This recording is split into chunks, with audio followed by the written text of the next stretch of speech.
டிட்வா புயலினுடைய தாக்கத்தின் காரணமாக இலங்கையின் பல்வேறு பகுதிகள் இப்பொழுது பாதிப்பினை எதிர்நோக்கி வருகிறது. இலங்கை பூராகவுமே இப்பொழுது ஒரு சிவப்பு எச்சரிக்கை விடுக்கப்பட்டிருக்கிறது. இலங்கையின் பல்வேறு பகுதிகள் இப்பொழுது வெள்ளப்பெருக்கு அபாயத்தை எதிர்நோக்கி இருக்கின்றன. அதேவேளை மண் சரிவும் ஆங்காங்கே இடம்பெற்றுக் கொண்டிருக்கின்றது. பலத்த காற்றும் பல்வேறு பகுதிகளில் இப்பொழுது வீசிக்கொண்டிருக்கின்றது.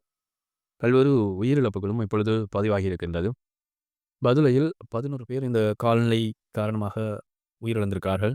முல்லைத்தீவு மாவட்டத்தில் வெள்ளப்பெருக்கு ஏற்பட்டு அங்கு மீட்பு நடவடிக்கைகளில் இராணுவம் ஈடுபட்டு வருகிறது. தற்பொழுது இலங்கை பூராகவுமே ஒரு சிவப்பு எச்சரிக்கை விடுக்கப்பட்டிருக்கிறது. அசாதாரண சூழ்நிலை காரணமாக வெள்ளத்தில் சிக்கிய மக்களை இப்பொழுது இராணுவத்தினர் ஹெலிகாப்டர்கள் மூலமும் மீட்பு நடவடிக்கைகளை மேற்கொண்டு வருகிறார்கள். டிட்வா புயலினுடைய தாக்கத்தை இப்பொழுது மக்கள் உணரத் தொடங்கியிருக்கிறார்கள். பல்வேறு பகுதிகள் இப்பொழுது வெள்ளப்பெருக்கினால் பாதிக்கப்பட்டிருக்கிறதாக தகவல்கள் வெளியாகி இருக்கிறது. தொடர்ந்து இந்த டிட்வா புயலானது வடமேற்கு திசையை நோக்கி நகர்ந்து வருகின்றது. எதிர்வருகின்ற 30ஆம் தேதி வரை இதனுடைய தாக்கம் இருக்கும் என்று வானிலை மையங்கள் எச்சரிக்கை விடுத்திருக்கின்றார்கள். மக்களின் இயல்பு வாழ்க்கை பாதிக்கப்பட்டிருக்கிறது. பல்வேறு பரீட்சைகள் பிற்போடப்பட்டிருக்கின்றன. நிர்வாக நடவடிக்கைகளும் முடக்கப்பட்டிருக்கிறது.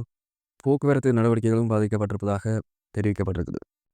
இலங்கை பூராகவுமே ஒரு சிவப்பு எச்சரிக்கை விடுக்கும் அளவுக்கு இந்த புயல் மிகவும் மோசமானதாக இருக்கிறது. அதேவேளை இந்த புயல் வடக்கு நோக்கி நகர்ந்து யாழ்ப்பாணத்தின் ஊடாக அவ்வாறே இந்தியாவை நோக்கி நகரும் என்று எதிர்பார்க்கப்படுகிறது.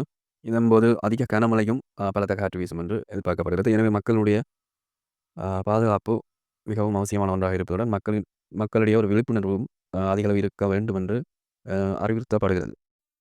இலங்கை நாடு முழுவதற்கும் ஒரு ரெட் அலர்ட் விடுக்கும் அளவுக்கு மோசமான ஒரு வானிலை நிலைமை தான் இப்பொழுது இலங்கையில் நிலவிக் கொண்டிருக்கின்றது. நாட்டின் பல்வேறு பகுதிகளில் மக்கள் இப்பொழுது இந்த டிட்வா புயலினுடைய தாக்கத்தினை உணரத் தொடங்கியிருக்கிறார்கள். அதிகளவான உயிர் பலிகளும் நிகழ்ந்திருக்கிறது. 41 பேர் உயிரிழந்திருக்கிறார்கள்.